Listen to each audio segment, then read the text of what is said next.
I think this should be an easy yes or no, though. Should be. Should be. I have to. Okay, very, very well. So I beg you. I beg you. It should be an easy, please. Come on. I mean, come on. Just make it seem easy.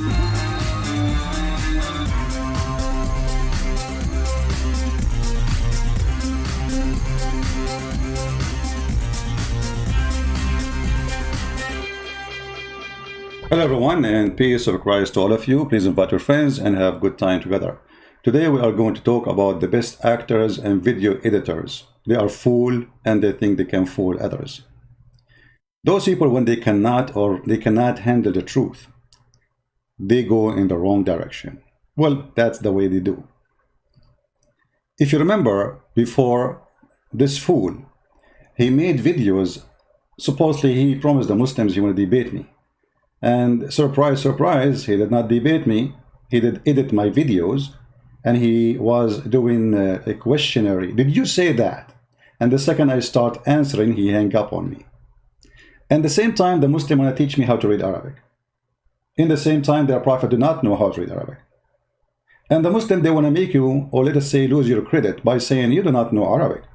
And the funny, I am an Arab, and all my life reading Arabic.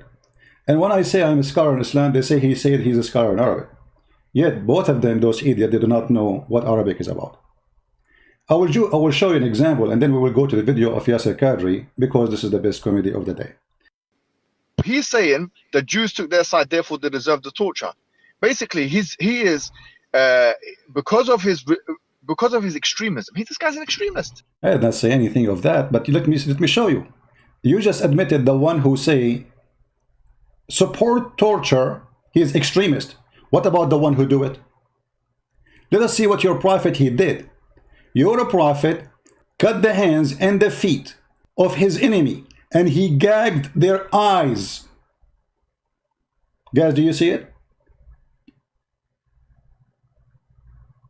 He just said he is against torture.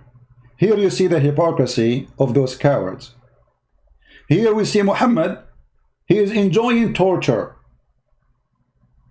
Is that torture to put nails which is heated with fire in the eyes of somebody? Is that torture or not? Is it torture to cut the hands and the feet from opposite direction and crucify them and let them die slowly? So they are against torture, but they practice torture. Actually, Islam, all of it is about torture. The man, he can beat his wife. If you steal an egg, we cut your hand. Is that a torture or this is a penalty? An egg. Somebody, he steal an egg. In Muhammad, he says, you cut the hand of a person if he steal an egg or a rope.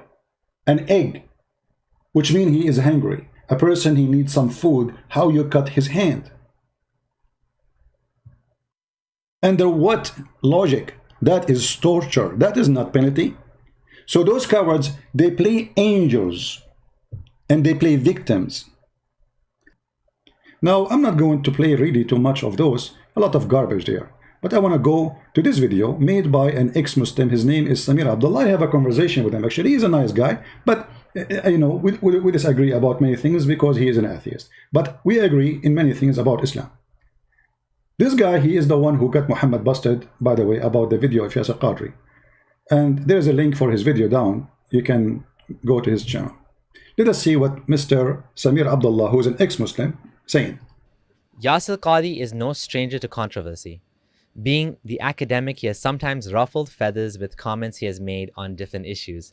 This time, even worse than before. He said something now, again, that shook the ground or pulled the rug below the Dawah guy's feet. So much so that Mohammed Hijab took the drastic step of deleting the last 30 minutes of his interview from the point Yasir Qadhi started talking about, guess what? Quran preservation. Hold on, my friend. Mohammed Hijab, he did not do it. It was Allah who did it. Isn't it Allah who do the same? Allah in the Quran, he says that if you want you to forget Quran, if Allah, he calls you to forget Quran, he will give you something like it or similar. So Mohammed Hijab, he have part he don't like, and Allah told him we need to make them forget it. The same as the Quran. And the funny, they say to us that the Quran is preserved when the Quran itself saying that Allah calls the Muslim to forget the Quran. And what was the verse was made by Muhammad because himself he forget the Quran. If we go to the Hadith, we will find that Muhammad was really forgetting the Quran. Muhammad forgetting such and such verses and such surahs. This is al-Bukhari. The Prophet himself, he forget the Quran. The Prophet heard a man reciting the Quran in the mosque and said, may Allah bestow his mercy on him, as he reminded me of such and such verses and such and surah. By the way, the Muslim, they will say, see, it doesn't say he forget it, it says he remind me. And let us show you. Here we go. This is Sahih Bukhari too. It says, in such and such verses and such verses, surah, which I was caused to forget. But yet they say the Muslims, all of them, they memorize the Quran, when the Prophet himself is the first one to forget the Quran. We go back to the video of our friend Sameer Abdullah.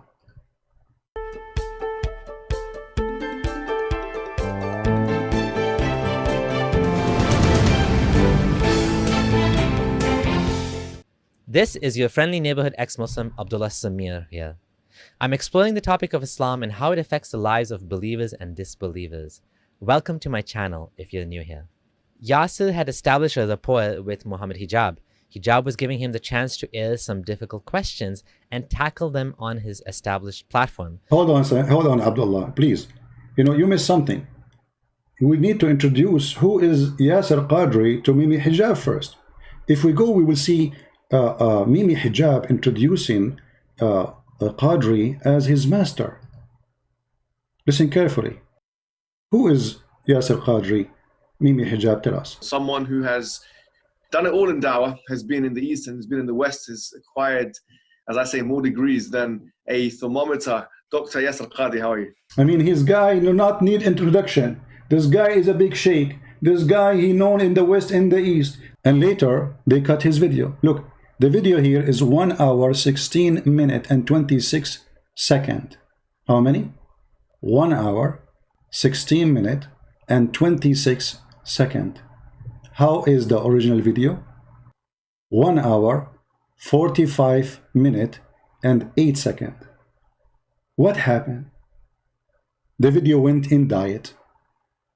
In less than 1 hour after the interview happened, Mimi Hijab, he went in diet and he cut a huge part, is gone, disappear.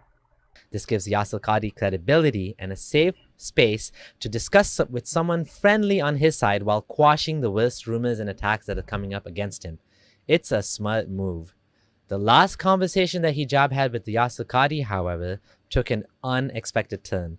It went into a direction he wasn't expecting and did not look good on Hijab. I think Qadhi doesn't care that much what anyone thinks, so he just said what he wanted. He's sort of untouchable and cares more about the truth than pleasing his audience. Or maybe he was just overconfident.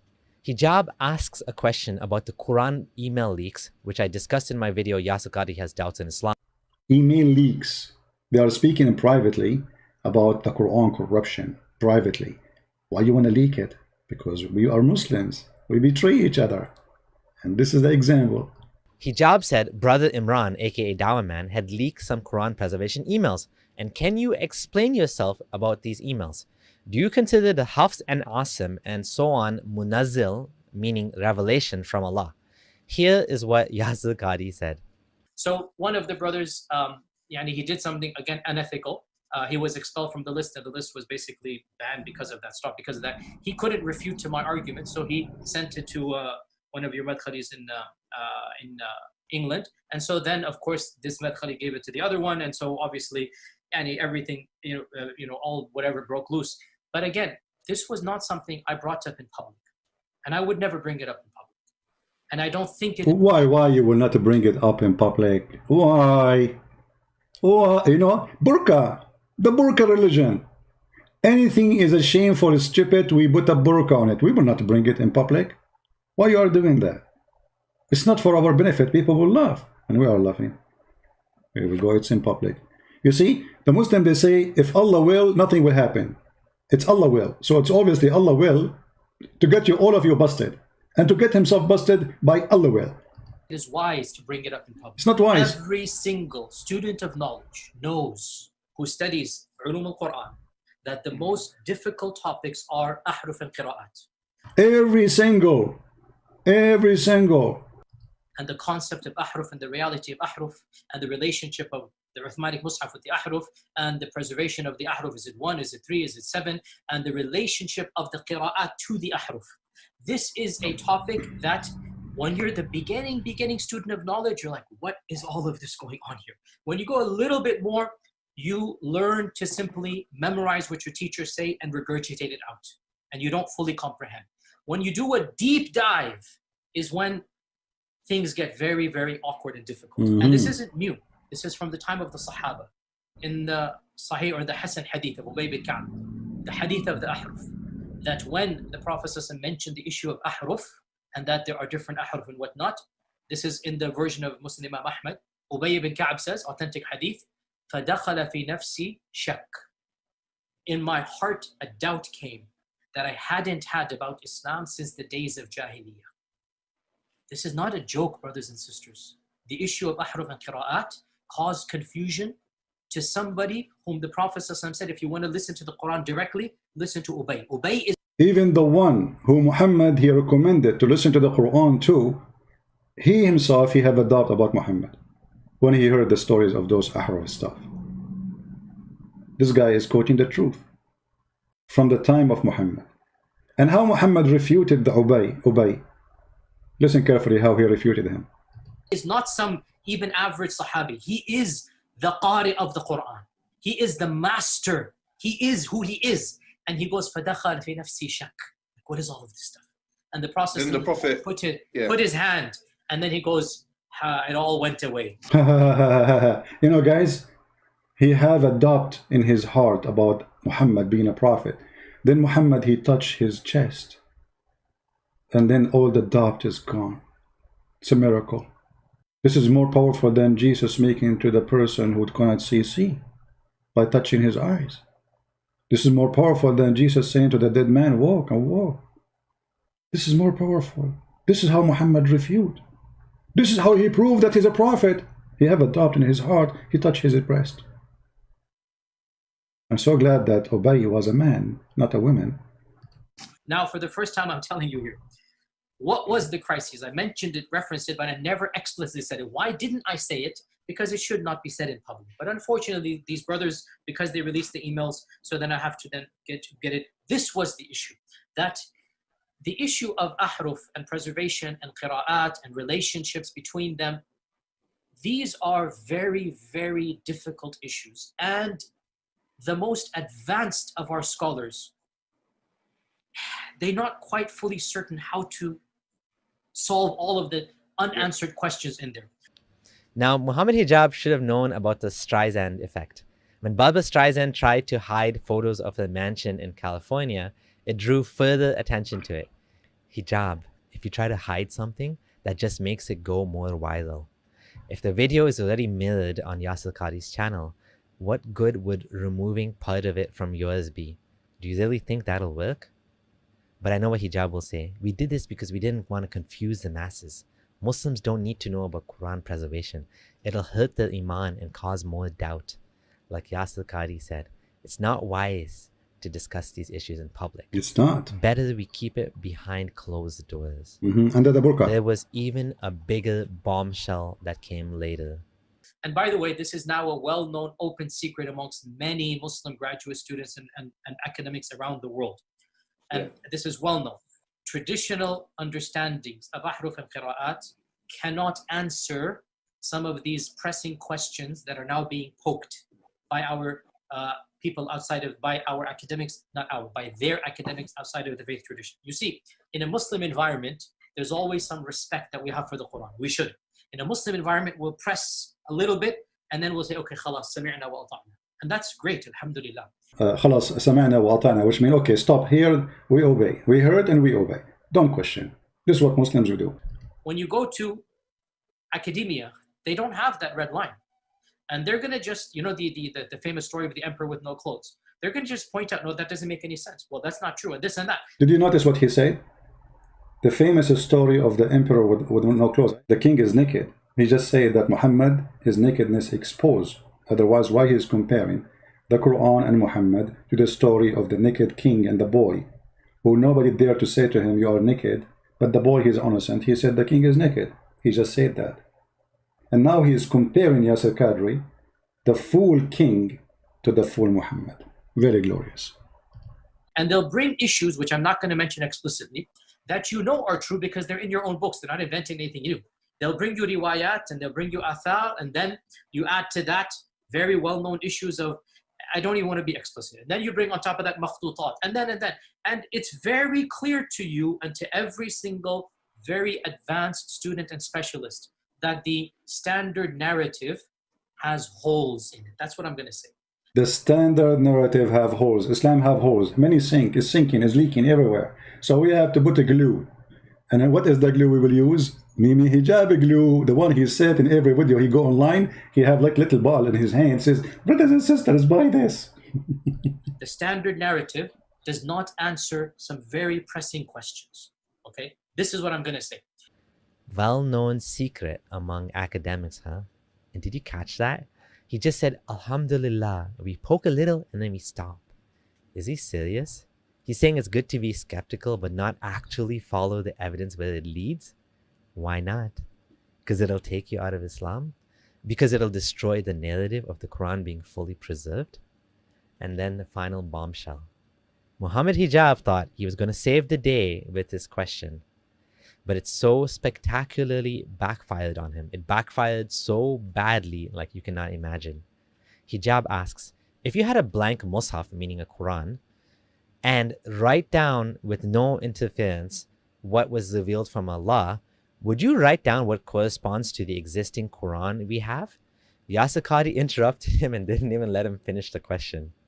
Ask you one question to try and make this as specific as possible. I think if I were to give you a blank mushaf, yeah, and tell you to write what is munazzal verbatim from Allah into that mushaf with no human interference, would you write something which corresponds? It's not an easy answer. It's not an easy yes or no. It is enough for the Muslim to believe that the I think Quran this should is be an easy yes or no, though. It should be. Yes, Should be. I have to. Okay, very, very well. So I beg you. I beg you.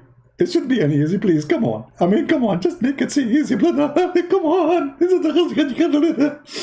should be an easy. Like, I mean, this guy, he cannot keep his mouth shut. He want to continue. He tried to fix it. He make it blind. The first eye is gone. Now he is making the second eye go blind. And now he have no eyes.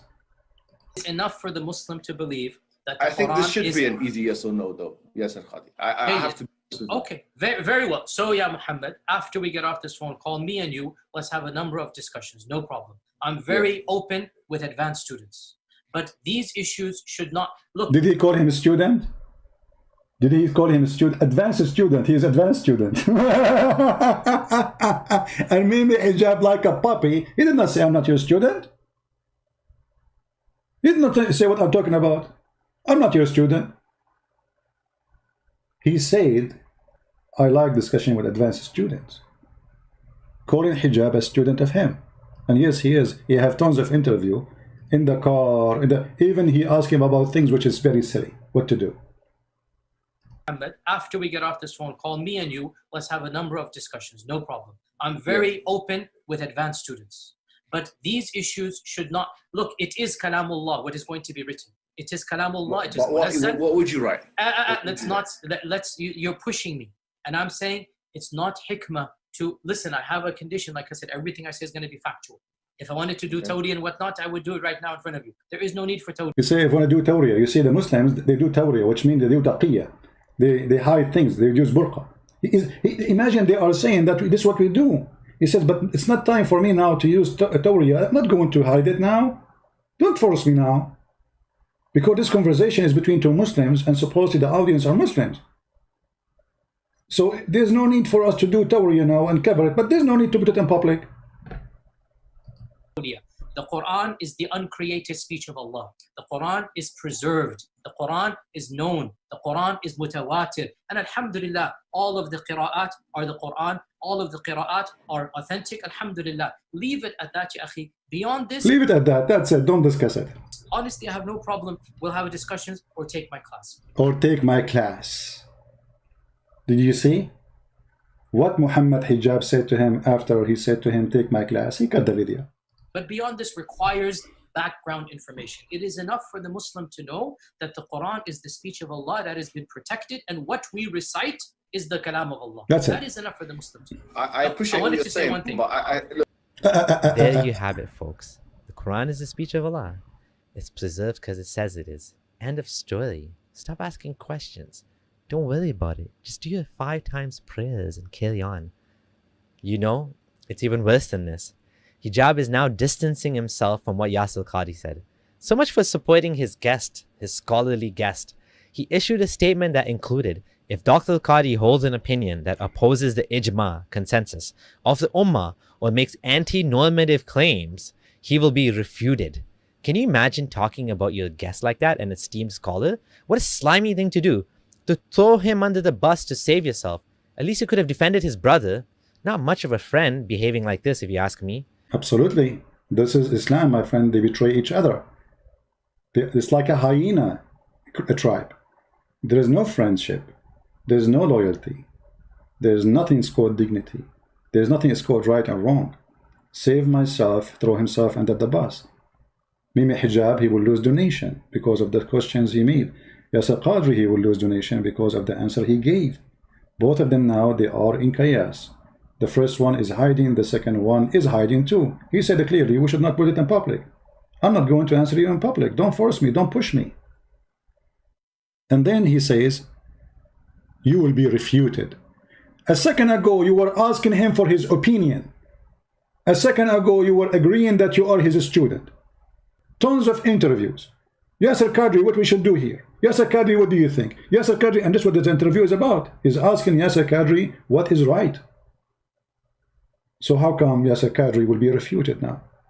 Because Yasir Qadhi, he said that no one dare to say. And I'm sure Yasir Qadhi, by the way, he is sorry for saying this, having this interview. Both of them, they're feeling bad for having such an interview, for it's exposed the hypocrisy of the Muslims and how they betray each other. You know, they might even add stories to the stories to make spices about it, to fabricate story about you, to make you lose the credit. And now if you go on YouTube, you will find tons of videos made by Muslims attacking Yasir Qadhi. Suddenly all the Muslims want to refute Yasir Qadhi. But the fact, the one who did this problem is Mimi. May Allah bless him and give him extra version. So those people, they have no dignity, no honesty, fraud following a fraud. You will notice the second you leave Islam, the dignity come back. Like what happened to this gentleman. He's being honest. He is born of a Muslim family. His family, all of them, I think, Muslim. Actually, not only that, I saw one of his videos. He's saying that he was working in da'wah. He want to promote Islam. He want to invite people to Islam. And then the more he learned, the more he noticed that Islam is nothing but a fraud. So when there is a Muslim, he have a dignity. He act with his dignity. So we can say not all Muslims are the same. Muslims who they are doing business like Mimi Hijab are a fraud. They do the whore business. And the whore business is very simple. Everything is for sale. God, religion, prophets, and even their friend Qadri is for sale now. So they can make profit like their prophet, the prophet of the booty. Prophet booty, Muhammad.